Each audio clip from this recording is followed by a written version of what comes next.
Menyusul UGM dan UII Yogyakarta, Sivitas Akademika 3 kampus ternama lain seperti Universitas Indonesia, Universitas Andalas, dan Universitas Hasanuddin turut mengirim petisi peringatan untuk Presiden Joko Widodo yang dinilai telah menyimpang dari prinsip demokrasi dan tatanan hukum.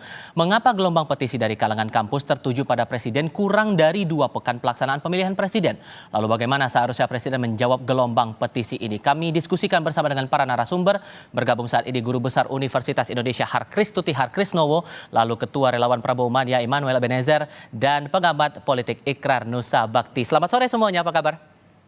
Selamat sore. Terima kasih sudah bergabung bersama kami. Bu Har, pertanyaan intinya, ini momen pemilihan, momen pencoblosan sudah mau dekat, tapi kenapa kemudian kerisauan dari kalangan akademisi itu baru sekarang disuarakan? Apa momen puncaknya, Bu?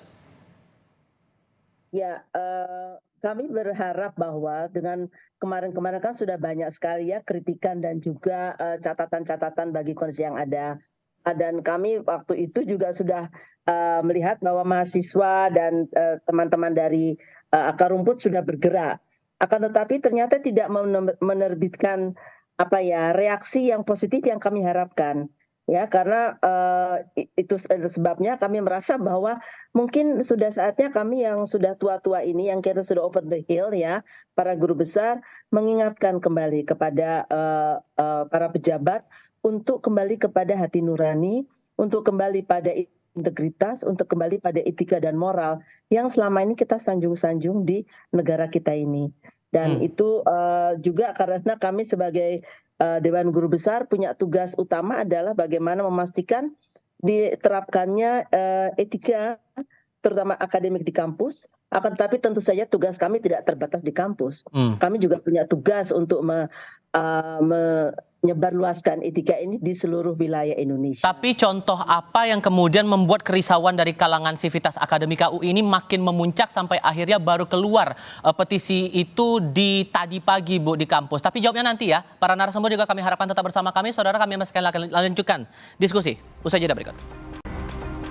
Hulunya tentang tatanan hukum dan juga masalah etika, Bu Har. Tapi peristiwa apa atau momen apa yang menjadi puncak keresahan akademisi sampai akhirnya keluar petisi itu pagi tadi?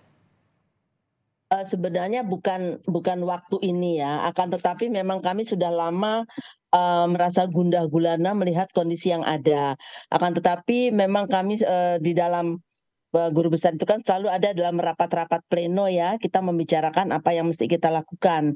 Dan untuk membuat deklarasi ini saja tentu saja banyak sekali diskusi dan perdebatan yang terjadi. Itu sebabnya it takes time, sampai kami akhirnya sepakat it's time bahwa kita sudah mulai harus menyampaikan apa yang menurut kita perlu dilakukan di negara ini kalau kita mau masyarakat kita itu ke depannya tetap adil makmur ya, dan kemudian kita memiliki pemilu yang sungguh-sungguh menjadi impian dari kita semuanya.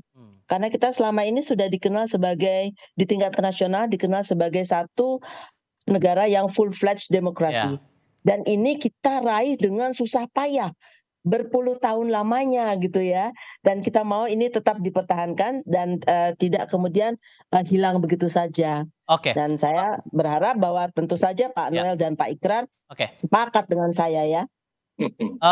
Bang Noel, ini nggak cuma 1-2 kampus saja, total saya catat nih 5 kampus yang mengajukan petisi yang sama kepada Presiden Joko Widodo. Anda merasa argumentasi dari kampus-kampus ini sudah cukup kuat? Sangat bagus dan keren. Artinya apa? Di era pemerintahan Jokowi demokrasi itu benar tumbuh dalam kampus. Kalau era Orde Baru nggak ada nih begini nih. Gitu loh. Jadi saya sampai detik ini menghargai sikap beberapa profesor, lantas para sivitas akademik yang berani menyampaikan kritik lantas keresahannya. Karena kita tidak mau juga, misal kayak saya sebagai aktivis 98 yang memperjuangkan demokrasi, jangan juga demokrasi kita dibajak oleh para maling-maling. Kita tidak sepakat itu. Gitu. Kita sadar betul juga itu. Kita juga punya komitmen secara moral dan politik menjaga demokrasi ke depan ini agar lebih jujur dan adil, jurdil. Jangan sampai demokrasi kita yang dulu seperti Prof tadi sampaikan ya dibajak oleh para maling-maling ini. Gitu loh. Kita sudah cukup trauma lah sebetulnya ya. Kita sudah cukup trauma, jangan sampai lah ya kemarahan rakyat nanti pada tingkat akumulasinya malah mendelegitimate pemerintahan hari ini. Tapi Tapi disebutkan sampai bahwa detik ini saya tatanan hukum saat ini melihatnya hancur, Presiden Jokowi demokrasi lemah. Itu gimana tuh Bang? nggak ada, saya lihat demokrasi lemah dari mana. Hmm. Proses pemilu ada, kritik boleh. Saya melihat pemerintahan Jokowi masih pada on the track, tidak menyimpang dari proses demokrasi yang saya anut ya. Saya masih menghormati beliau sebagai pendukung Pak Jokowi. Walaupun ada beberapa catatan-catatan yang disampaikan oleh para ilmuwan, kemudian para profesor, dan tahapnya masih tahap yang wajar, dan respon Pak Jokowi juga bagus. Oke. Tidak ada represivitas, kemudian tidak ada yang namanya diintimidasi kampus, dan tidak juga kampus yang halangi untuk melakukan kritik dan penyampaian sikap politiknya. Oke. Jadi menurut saya keresahan atau kegelisahan yang disampaikan oleh eh, profesor dan juga Baik. sivitas akademik kampus Mhm. pada batas yang sangat wajar, dan Oke. respon Pak Jokowi juga sangat sangat bagus Mhm. bahwa itu tindakan politik, itu adalah sikap politik, dan presiden memahami itu. Oke, Gitu. disebut bahwa ini Itu masih on the track. diperbolehkan. Masih on the track. Tapi kalau sampai kemudian ini banyak petisi keluar dari kalangan akademisi, Pak Ikrar, Anda menangkapnya atau memaknainya gimana? Ya, kalau saya lihat ya, apalagi keluar yang pertama kali dari Universitas Gadjah Mada ya, yang adalah alma maternya Presiden Jokowi sendiri ya, dan beliau kan juga mendapatkan juga misalnya suatu ajakan ya, bahwa kembalilah ke visi dari UGM ya, yang itu semuanya ada di dalam himnenya UGM ya, bahwa bahwa alumni UGM itu sebaiknya bersifat bagaimana ya. Jadi ajakan-ajakan yang buat saya itu sangat filosofis ya, dan buat saya sangat baik. Kenapa demikian? Karena itu kan jangan kemudian kita gara-gara menginginkan agar anak kita atau keluarga kita ingin menjadi wakil presiden ataupun calon presiden, kita lalu merekayasa konstitusi atau merekayasa juga politik ya, dan sekarang merekayasa ekonomi ya, karena biar bagaimanapun terlepas dari pihak istana mengatakan bahwa bantuan bansos itu adalah sesuatu yang memang sudah dipersiapkan pemerintah, tapi kalau Anda lihat bagaimana kampanye-kampanye yang dilakukan oleh Menteri Koordinator Perekonomian dan juga Menteri Perdagangan menggunakan bansos itu seakan-akan adalah bantuan pribadi presiden. Nah, itu yang kemudian dari sisi komunikasi politik ya, ini yang kemudian seakan-akan orang itu menerima bantuan itu dari presiden, bukan bantuan dari negara gitu. Merespon pernyataan Pak Jokowi juga tadi, itu hak dari demokrasi. Tapi apakah kemudian ini akan didengar dan diimplementasikan juga petisi ini? Di mata Anda, Bang Noel, gimana melihatnya? Bang Noel? Hilang. Kami coba perbaiki komunikasi kami dengan Immanuel Ebenezer. Bu Har, saya ke Anda. Kalau begitu sambil kita perbaiki komunikasi. Setelah membaca petisi tadi pagi, apakah kemudian ada intimidasi yang diterima oleh Anda bersama dengan teman-teman akademisi? Sebenarnya bukan setelah, sebelum ya. Jadi ada beberapa teman yang kemudian tanpa menyebarkannya memang pada kalangan guru besar, tapi mungkin ada teman-teman juga yang menyebarkannya ke pihak lain. Lalu tiba-tiba kami dapat mendapatkan dia mengatakan, saya murid ibu dan saya kecewa sekali kenapa UI ikut-ikut UGM gitu ya. Dan Kapan itu, Bu? Ya, kemarin kemarin malam, dan setelah BA itu kemudian ternyata ada gambarnya juga, ternyata gambarnya adalah dari orang berseragam gitu ya.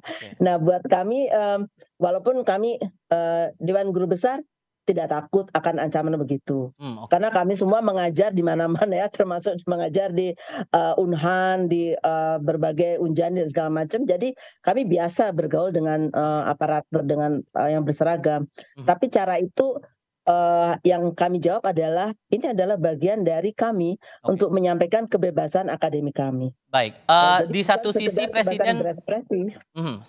Presiden merespon bahwa itu hak demokrasi. Tapi dari Bu Har menyebutkan juga bahwa ada intimidasi sebelum pembacaan petisi pagi ini, Bang Noel. Jadi gimana, apakah kemudian ini memungkinkan untuk ditindaklanjuti oleh Presiden kemudian, Bang Noel? Saya nggak yakin bentuk teror itu dari presiden. Dan saya tidak yakin juga bentuk teror itu dari kepolisian. Saya tidak yakin juga bentuk teror itu dari TNI. Nah, hari ini semua nomor telepon bisa kok kita pinta kok ke siapapun. Hal itu bisa aja dilakukan oleh orang yang tidak suka dengan Pak Jokowi, nggak suka dengan institusi kepolisian, nggak suka dengan institusi TNI yang hari ini cukup profesional. Nggak, nih banyak para proksi nih yang anti terhadap demokrasi. Ini semua bicara tentang demokrasi rakyat. Jujur saya bilang, banyak yang malingnya tuh penipu semua. Yang ngomong-ngomong rakyat itu ngomong demokrasi. Nih, dari mulut saya. Mereka tuh pada penipu, pada hipokrit semua. Para bajak semua, pembajak demokrasi aslinya. Topengnya kesannya merakyat. Isinya maling kok, maling bansos. Tapi pada diam nih akademisi. Jujur saya marah dalam hal ini. Malukan, harusnya kita teriak tuh soal bansos waktu itu. Dikorupsi. Soal PCR, kemudian mafia pangan. Kenapa kemudian pas mendekati pemilu nih Pak, saya kadang-kadang terlalu ini juga, jadi marah juga ngelihat senior-senior saya ini terlalu reaktif dan reaksioner. Saya senang dengan sikap-sikapnya, jujur. Dengan sikap kritisnya, kampus melakukan kritik itu saya suka sekali. Artinya fungsi kampus sebagai kontrol sosial itu benar-benar ada. Tapi jangan juga diam pada persoalan-persoalan yang lain dong. Kita sepakat jangan sampai demokrasi kita ini dibajak. Kita setuju. Kita tidak mau namanya pemilu curang, setuju. Kita mau namanya polisi itu netral, setuju. Kita mau TNI kita netral, setuju. Kegelisahan ini kegelisahan saya juga, kegelisahan Pak Jokowi juga, kegelisahan semua juga. Baik, kita akan lanjutkan di sesi berikutnya, termasuk kita juga ingin mendapatkan pendapat juga dari Pak Ikrar. Apakah kemudian betul ada pandangan bahwa Presiden pernyataannya atau responnya tadi itu terbilang dingin dan tidak cukup kuat untuk merespon petisi-petisi yang muncul di kalangan kampus. Kita akan lanjutkan lagi diskusinya usai jeda berikut ini. Singkat saja untuk masing-masing narasumber kami, Pak Ikrar merespon dari pernyataan Presiden yang menyebut bahwa itu hak demokrasi, tapi beberapa orang menilai bahwa pendapatnya itu tidak cukup kuat. Apakah ini berhubungan langsung dengan posisi Presiden yang koalisinya terbilang cukup kuat, Pak Ikrar? Cukup gemuk begitu? Pak Ikrar? Kami coba perbaiki komunikasi kami. Bu Har, saya ke Anda dulu. Bu Har, kalau kemudian petisi ini tidak ditindaklanjuti dengan serius begitu oleh pemerintah, apakah akan ada langkah lanjutan lagi? Singkat saja, Bu. Ya, terima kasih. Kami memiliki satu kumpulan yang namanya Majelis Dewan Guru Besar Perguruan Tinggi Negeri Berbadan Hukum. Dan kami sebenarnya sejak 2 atau 3 bulan yang lalu sudah mengikrarkan untuk mengawal pemilu yang adil dan jujur.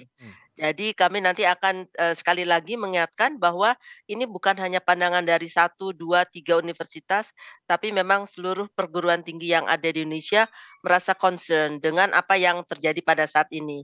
Dan kami juga mengingatkan agar kita bisa memperbaiki sikap kita ke depannya.